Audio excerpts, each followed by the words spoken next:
Morning, folks. Still morning, right? Morning. Good to see you all again. Of course, I'll just remind everyone, PJ Lechleitner, Acting Director of ICE.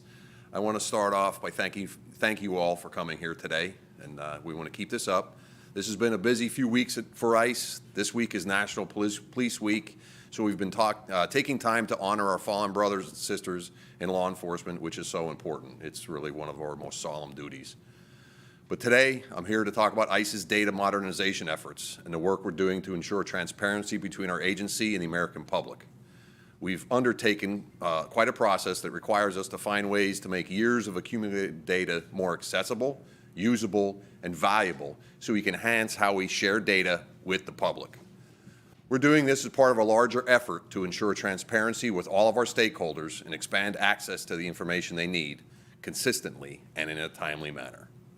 One of the ways we're doing this is through our Enforcement and Removal Operations Statistical Dashboard, which includes metrics on arrests, detention and alternatives to detention, or ATD, as well as removals dating back to fiscal year 21. Anyone can access this dashboard, and it's easy to use. You can access it at ICE.gov/statistics. And I'm pleased to announce that earlier today, we added our numbers from the first quarter of fiscal year 2024. So the dashboard now contains all of our data from October 1st through December 31st, 2023. I know how important it is to share this information, not just with those of you in this room, but with the American people as well. Today, we're going to go into a little more detail about how you can use the dashboard. But the bottom line is that this interactive tool publicizes our data and makes it easy to access. So easy that even I can do it. No kidding, it's easy. It's a GUI, it's a piece of cake. It gives people a line-by-line look at actual numbers that we can update every quarter. For example, if you want to see how many removals ERO conducted in the first quarter of this fiscal year, you can go to ICE.gov again, /statistics, and use the interactive dashboard to learn that ICE removed nearly 66,000 people during that time, which is a significant increase over the same quarter last year. That's significant because we're removing larger numbers of recent border crossers while still performing our critical mission to protect public safety by identifying, arresting, and removing criminal non-citizens. Some of the other trends you'll find in the data include an increase in removals of individuals with criminal convictions, from the first quarter of fiscal year 23 to the first quarter of fiscal year 24, which reflects how ERO is prioritizing its limited resources and putting them toward removing people who are most likely to threaten public safety. And that's data that's open to the public. You don't have to submit a request and wait for someone to get back to you. It's just going to be there.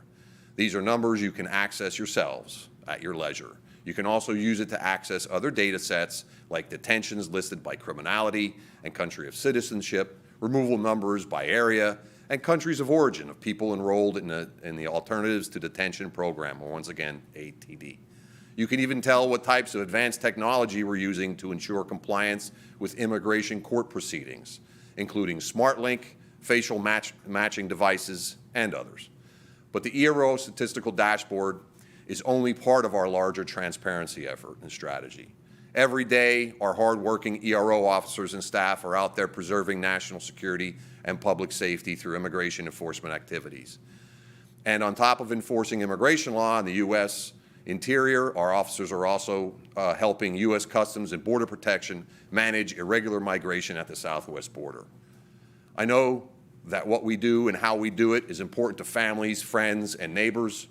It's also important to members of Congress, the media, and many others.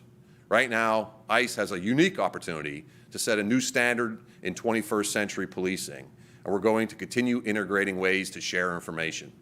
There's no substitute for being transparent with the public we serve every day. And I'm here to do everything within my power to ensure we're doing exactly that.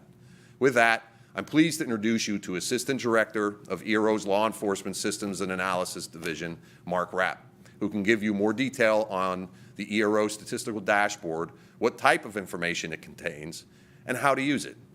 Honestly, folks, he's the expert, he's a giant brain, and I'm going to turn it over to Mark. Thank you. Good morning, everyone. Would like to take this opportunity to sort of walk you through first quickly how to get to the dashboard. I know the director mentioned the URL, but it really is quite simple. If you go to ICE.gov through any one of your internet browsers, you'll get to our homepage. Right now, we do have access to the dashboard on the splash screen, but more routinely, you would be able to access it by going to, again, ICE.gov, clicking on Immigration Enforcement, and then scrolling down, I hope, yes, to the bottom, where you will see the ERO Statistics Dashboard. And that will take you to this homepage. The dashboard was first released late last year, around New Year's. This is our first update with Q1 FY24 data. Prior to that, the release contained information dating back to fiscal year 2021. This new release includes that as well. So for those of you who have accessed it before, you might not see much change other than the additional quarter of data. However, we have made some updates since that initial release based on some of the feedback that we've received. Just so I will slowly scroll through this, give you a chance to view it, and I will take you to one of our first key performance indicators. As the director mentioned, this is Enforcement and Removal Operations Statistical Dashboard. The focus is on 3 or 4 primary areas. Administrative arrests conducted by Enforcement and Removal Operations and ICE, detention, as well as alternatives to detention, and removals. And in addition to that, we also have data that related to the time frame when we had Title 42 expulsions, and I will get to that shortly. As the director mentioned as well, the objective when we were designing this dashboard is to make it very user-friendly. Anyone in the public should be able to go in here, take a look at the data, understand what they're looking for, and as well as leverage the options within a number of the filters that they can use if they want to hone in on specific areas of interest. What I will point out is that when you first go in to the dashboard, the default is for all of the time that is existing in the dashboard. So for example, here you'll see arrest fiscal years, arrest month, all. If you want to dive into a specific year or month or quarter, you can do that by simply going into arrest fiscal year, selecting the year, applying that, and you will shortly see the results. Again, this loaded this morning, and would expect this to sort of work fairly quickly. We have received some feedback about the dashboard, and like I said, we have made some updates to make certain functionalities a little easier. I'm not sure why we're getting an error here, but it worked a moment ago. Let's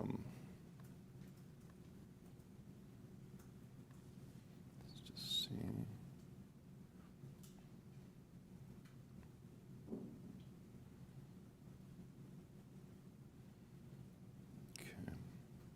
So in addition to being able to view the data this way with a number of different filters that you can apply to include the month of arrest, the citizenship of individuals, there are other ways of viewing this as well. So for example, if you were interested in knowing which area of responsibility an individual was arrested by, you can simply click on this very user-friendly map, select an AOR, hover over it, and get the number of arrests within that area of responsibility. The same holds for maps of the world if you were interested in looking at the data by citizenship. Another one of the functions of this dashboard is that you are able to download the image that you're seeing here, either as an image, a PDF, or in a PowerPoint. So if you wanted to download it, copy it, print it out, you're able to do that as well. One of the areas that people were interested in, obviously, is the data itself. and being able to essentially query the information on their own. So what we have added here towards the bottom of the page, and I apologize for just scrolling through this, but I wanted to point this out because it was something that individuals were very interested in. There is the ability to access and export the ICE data in an Excel format. So all of the data that is maintained in this dashboard can be exported into Excel simply by clicking this button. I'm not going to click it now, but you can do it, get the data, and then based on your abilities, you can then go into the Excel file, filter, build reports, pivots, however you'd like to do that. And in addition to being able to access this data, we also have some tips on how to essentially download the images from the dashboard. The other thing I wanted to point out is while this dashboard has data going back to 2021, in the dashboard itself, there are links to the annual ICE reports going back over 10 years at this point, back to fiscal year 2013. So you can see here all of the, essentially a library of ICE's annual reports going back to the beginning, well, going back to 2013. A recent addition here as well is the 2023 annual report, which had not been on there previously. So now you'll be able to access that as well. So I am going to leave it there for now, and if you have any questions, I'm happy to answer them. Again, the key here is really to make this as user-friendly as possible, as easy to use, and again, yeah, leave it open to any questions you might have. Yes, ma'am. Thank you, Maria Skiddy with Washington Post. Thank you for this. Could you please do a demo, maybe looking at, maybe looking at Haiti, how many removals by year, Sure. just to show us how it works and see what the numbers are, please? Yeah, absolutely. And I apologize, this was working when I tested it a moment ago, and I will do my best to bring that up or certainly show you how to do it. So let me just, okay, so here is our removals slide. So if you were to want to select a country of citizenship, we can certainly go into that box, either type in Haiti in the search bar, like so. Okay, apply that. Can I ask a question as you're going along? Yeah. Is every country that you deport to or remove to listed there? It Or should. Is it just like the top 20 or No, no, no. All of them should be there. Or, like, again, you can certainly go to the map below. Again, I believe they're all there. But if you could go to the map below and just hover on any of the countries on that map and be able to see immediately the removals to that country. But you should be able to go, and they should all be there. All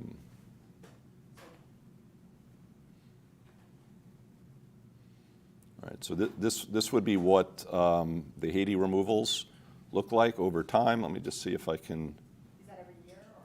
Yeah, those are all the years. I had a problem earlier filtering on the year. Let me just see if it's going to work now. Hopefully it will. Only been 2,800 for the whole period? Not that that's only, but just wondering. Also, here we're looking at 363 for fiscal year, or 353. So that number in the top corner would be that removal number for that period for that nationality.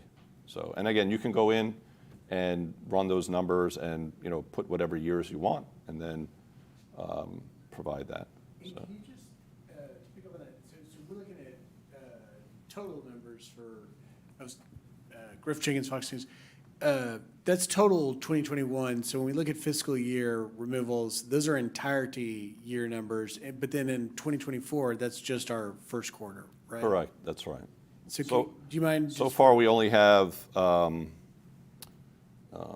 just see. Yeah, do you mind going over and doing Refresh. 2024? Yeah, I may just have to refresh this. It's a little Yeah. clunky right now. Okay. Just going to see if I can. do it through hovering. And I don't mean to distract you, but I wonder if these include returns, like, and. It should be our total removal and returns number for that Removal period. and returns, okay. Yeah. It seemed low for Haiti, I'm not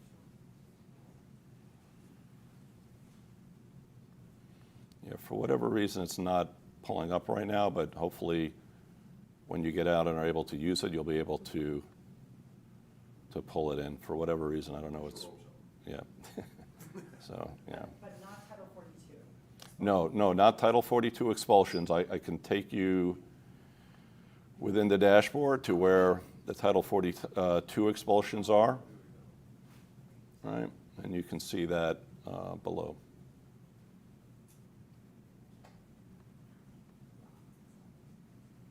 All right. And again, same thing here, and again, I'm just having some problems now with the year, That's but okay. Just real quick, because I'm slow on the uptake here. When we are looking at the, like you just went to the Title 42 expulsion page, and there's 149, 347. right. That's all of it through 2021? Those are all the Title 42 expulsions that ICE played a role in. Right. It's not the total number that CBP is reporting on, but it is the Title 42 expulsions that ICE participated in through the use of their ICE Air Charter flights. And going back how far? Like, in other To whenever Title 42, Okay. to the beginning of So that's Title an 42. entire- So when you first get to the page, it's an entirety number. Correct, right. It defaults to the entirety number. That's correct. So, all right.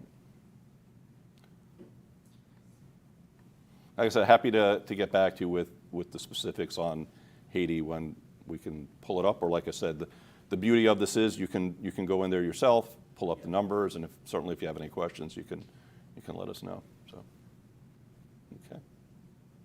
Quinn Owen with ABC News. Sorry. Here. It seems like there's a universe of CBP removal data that isn't captured here. I'm just looking at the last monthly update from them. It mentioned DHS removed or returned over 700,000 migrants from the border. So can you talk a little bit about when ICE gets involved in a removal or return and when that's up to CBP? Yeah, so this is specific to cases that ICE touch. There's a case created in our system of record, and we close that case out as a removal or return. Those are the individuals and the data that are captured in the ICE removal and returns number. So that is independent of what the Border Patrol might be doing as far as turning people around at the border and things like that. What we're focusing on specifically are those cases that are turned over to ICE, where ICE has some active role in the removal process, where a case is created in our system of record for that individual, and where that individual departs the country, and when the case is effectively closed out. Can I follow up on that? That's a really important question. Just for clarity, with all releases that are happening, they kind of fall in two categories. Notices to appear for an asylum hearing. So it falls into two categories. If you could just walk me through it as I understand it. The releases are in two categories: notices to appear for a future asylum hearing, which doesn't involve ERO, or the more common alternative to detention, which then would bring in ERO involvement. Can you just kind of walk through when the releases happen, what involves, when does ICE, ERO get involved? So, I mean, I would defer to CBP on the types of release, but when non-citizens are released to the interior and they have a hearing before the Executive Office of Immigration Review and an immigration judge, ICE is monitoring that case, is involved with that case. If that individual does get ordered removed, it is up to ICE to affect that removal order that's been issued by the immigration judge. Hi, I'm Andrea with the LA Times. I have a couple questions. First, is the data going to build over time? So will it, remain as far back as you have it now, or will it only keep, like the most recent 3 years? And then second, is there a category for where so there's country of origin, but is there a category for where a person was removed to? So for instance, I know that at some point in 2022, Venezuelans were being removed to Colombia. So can you expand on that? Sure. So to answer your first question, our goal is to keep FY21 as the baseline for this dashboard, and we would build out quarterly reporting. Again, this is Q1 data. Our proposed schedule is to have each quarter reported out, a quarter in arrears.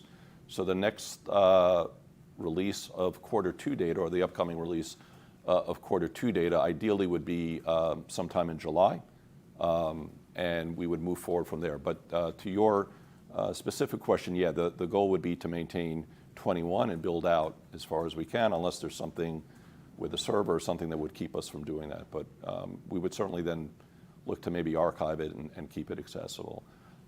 As far as country of citizenship versus removal country, so we do collect both data elements for the purposes of this dashboard. There seemed to be more interest when we were developing it and designing it in citizenship versus what we would call removed to country, which is why we elected to put that in there. Could you add that later? We could certainly look at adding that in at a later time, sure. Thank you. Yeah.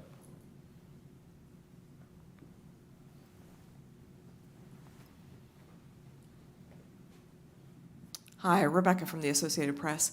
Could you let me know, on that dashboard, is there information about ICE bed space and like how full it is and any detailed granular data about that?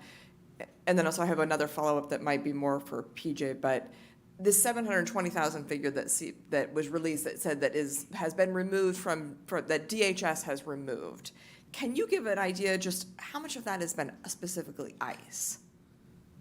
Just because I think it's a big figure that's been talked about a lot, so I'm kind of trying to get some understanding of like how much of it is ICE and how much of that, like who are these people? Like, can you give some more ideas of like how recent arrivals of that you've removed? Is it mostly recent arrivals? Is it just some more details about that would be helpful? I can try. I mean, all the data all of our removals are captured in this data set, in this tool. I'm not sure what that 720 number that CBP's or that DHS is referencing and what CBP, we're doing, we're primarily responsible for removals as it relates to like going through that process. Individuals that are turned around at the border, either by Border Patrol or by OFO within CBP, is not something that we would get involved with. This is our data for our removals. Yeah, so the Office of Homeland Security Statistics, I'm not sure if they put that number out. Again, this is the first that I'm hearing it, but we work closely with them when we're putting together the dashboard to ensure that there is consistency in reporting, because the data is live, right? In other words, it's constantly changing. It's very important to note that a lot of the information that you see here now and next quarter will change because we're overseeing the life cycle, the immigration life cycle of a non-citizen from more or less the time that they're turned over to ICE or released from custody and placed into removal proceedings.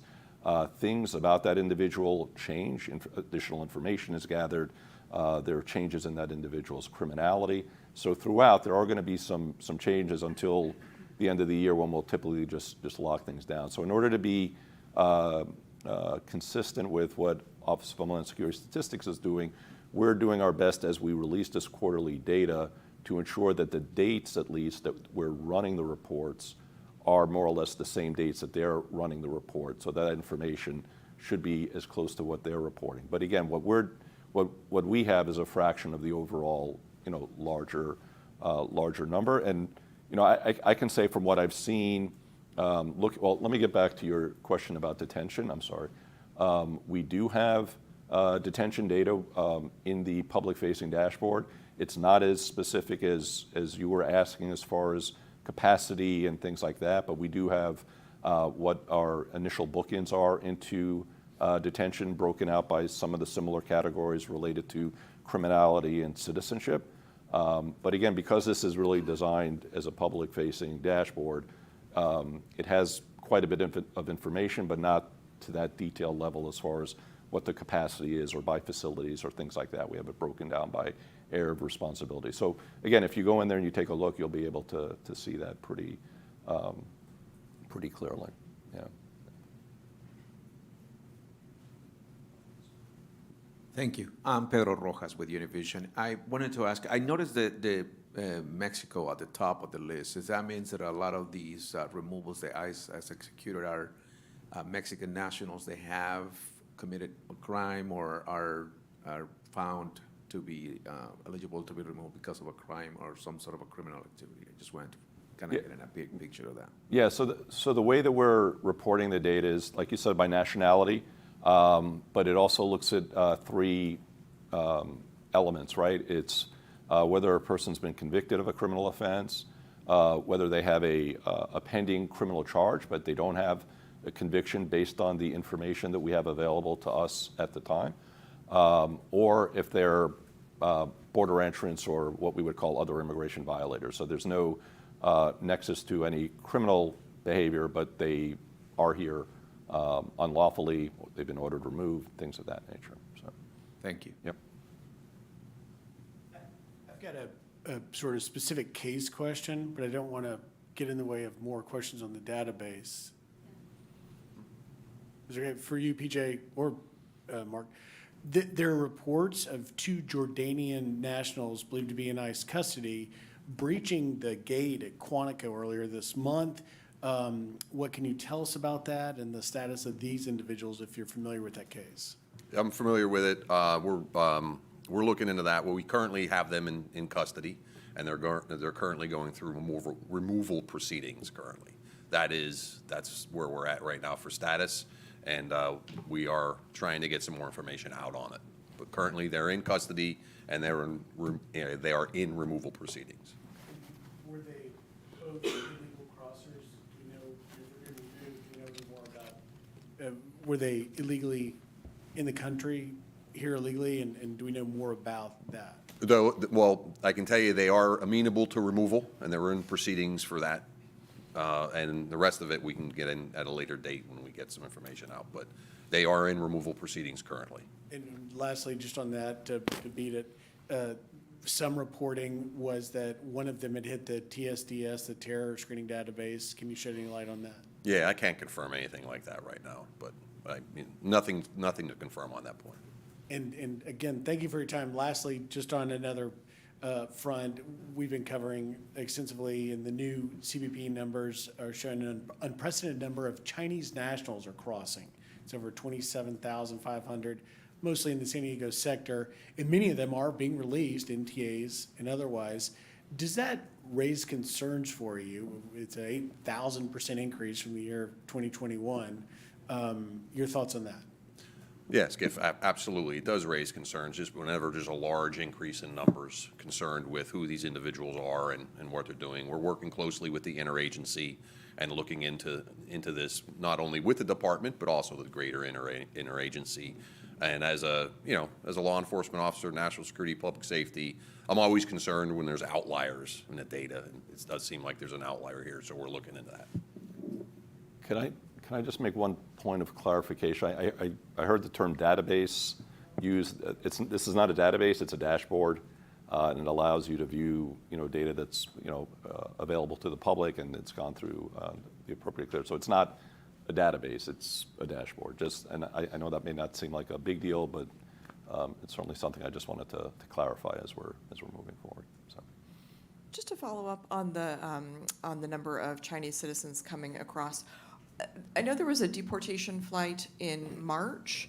Are you anticipating that you'll be able to do more deportation flights in the future? Is this kind of going to be on a timeline? Any more details you can share? This is specific to China. Exactly, yes. Yes. We're working very closely with, as a whole of government, basically. The United States is working closely with our Chinese counterparts to try and move our cooperation on removals along. We are doing everything we can to make this more standardized and institutionalized so that this is kind of a more repetitive process so we can normalize those relations. And we're doing that as hard as we can. It's not always easy, but we're trying, and we're working well and sitting at the table with our Chinese partners to try and move that along. So we'd like to have it a regular routine. We'd like to do this very consistently and have this be a standard operating procedure of removing, you know, their nationals and for them to accept them. And that's the end state we're trying to get to with them. It's safe to say at this point it's not a routine, is that correct? That's correct. There was that one flight, but there's Yeah. not like a flight planned for next week? or- No, we're working on it. Yeah. So my understanding is that ICE is the only agency that doesn't release its arrest records. You know, if the police arrest somebody yesterday, we can call up, we can go to the court and pull the record. We can't do that with your figures. So all we have are these numbers. So so I wanted to ask, you know, how is that increased transparency when all we have is statistics? And then separately, can you walk us through where you get these numbers? Are these entered in by Border Patrol? Are they entered in by ICE agents? Where do you get the data from? I'll do the second one first. These are our numbers. So these are numbers that we're interjecting in these specific things. These are from the civil immigration piece on ERO primarily. So these are our numbers. So that's where that data is coming from. It's our stuff. It's fed by, I mean, we collaborate with CBP, but these are our numbers. But I don't know, like, to speak to your, the first point, which was the releasing of arrest information. I'd have to get back with you on that. I'm not sure honestly, I'm not sure what the data and the granularity that we release or we don't release and how that compares to our partner agencies. I'm not sure how that would compare with FBI or DEA or ATF. It's apples and oranges, state and local police compared to the federal side. So I just, quite frankly, I don't know.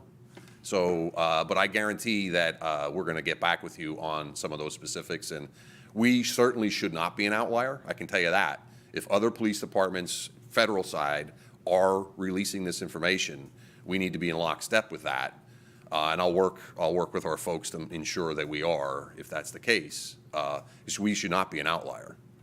Thank you. Absolutely.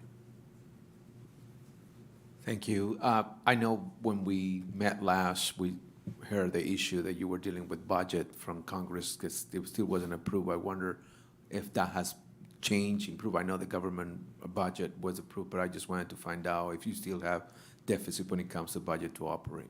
Yes, thank you. No, I appreciate that. We've been chronically underfunded for many years now, and we're always getting, have to do the mother may I and hat in hand, essentially trying to get extra supplemental funding every year. This is chronically occurring now. I will say I need to thank our congressional partners because they came to the table with significant increase supplemental for this year, and well, the budget for '24 when we finally got it. And that really helped a lot. It is not a perfect solution. We still need to work out some things with our budget and move money around to make the, to balance the books for the fiscal year. And I can say that our congressional folks are doing a great job in working with us on 25. When I testified before the subcommittee on the budget here recently, they were very accommodating in the discussion. We're working with them on building that 25 budget out, and I'm cautiously optimistic we're going to be in a much better place for 25, hopefully. And the administration's totally supportive of it. But we have been chronically underfunded, and that continues to be a problem for us. So it's not as dire as it was, because we were going off a cliff there for a little bit. 24 came out, we're surviving, we're going to make it through, I'm sure of it. And 25 is looking better, but we are still chronically underfunded, and we have been for many years. Thank you. You mentioned, Yes, sir. the interagency process for recent arrivals at the border. Those decisions about when to get ICE involved, is that entirely up to CBP? Are you interested in becoming more involved, having more people transferred to ICE? Is that even possible? Could you talk a bit about? Yeah, I mean, it's not just simply CBP's decision. I mean, we have a role as it relates to, we take the individual once CBP encounters them, and they have someone for, give or take, up to 72 hours from where they encounter someone either between the ports of entry or at a port of entry, right? They're at the border or a port. And then if those people are going to be amenable for further immigration proceedings, then they come over into ICE custody, and they're turned over into ICE custody. We work very, very closely with our CBP colleagues. You know, not too many years ago, we were all in the same agencies until, everything was kind of mixed around a little bit. So we work incredibly closely, and, we're the DHS family. So there are clear reasons why and when. It's very much scripted out when they're turned over to us. So no, it's not a problem from that standpoint. What ends up being the problem, which in the last few years, is the overwhelming numbers have been a bit an issue. It's been really difficult and it's clearly articulated via the images you see at the border.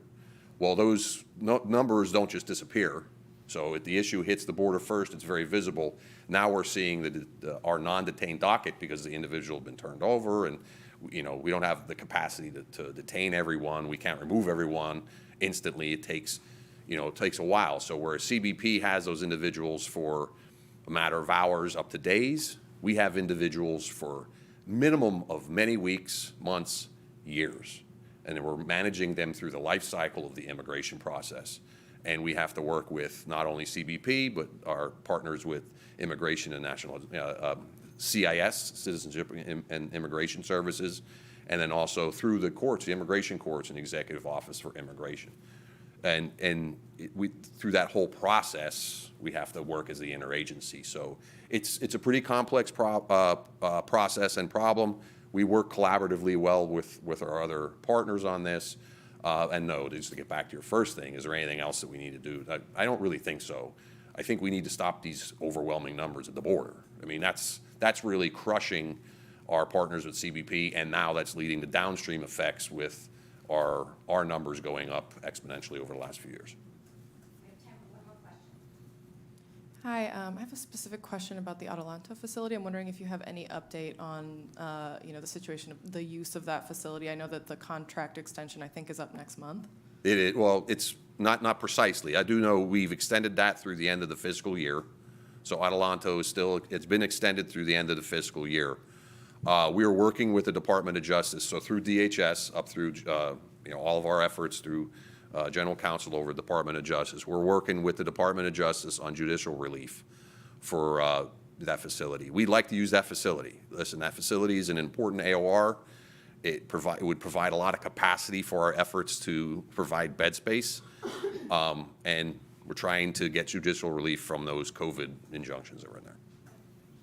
Sorry, just one follow-up. Are you working on any alternative plans in the event that you are no longer able to use the Adelanto facility? Like, is there anything underway to add more facility space in California? We always are working on additional Plan B, C, D, E, F. We have to because of the environment we work in. Well, I'm cautiously optimistic we're going to have a positive result in Adelanto. I mean, I'm always glass half full. That's just the way I am. But we are working on contingency plans. Right now, we're managing it without it. Quite frankly, it just it bothers me. We're paying so much money for a facility we can't use. That's not a good way that we should operate. But I'm cautiously optimistic, as I say, that we will be able to use that facility as it's intended, and then we could better use the money for the American people. Thanks for everybody for joining us today. Happy to take any follow-up questions through our ICE media inbox, and this will also be available online once we post it. Thanks, everyone. Thank you, folks. I really enjoyed this. Thanks for coming. So do we. Thank you.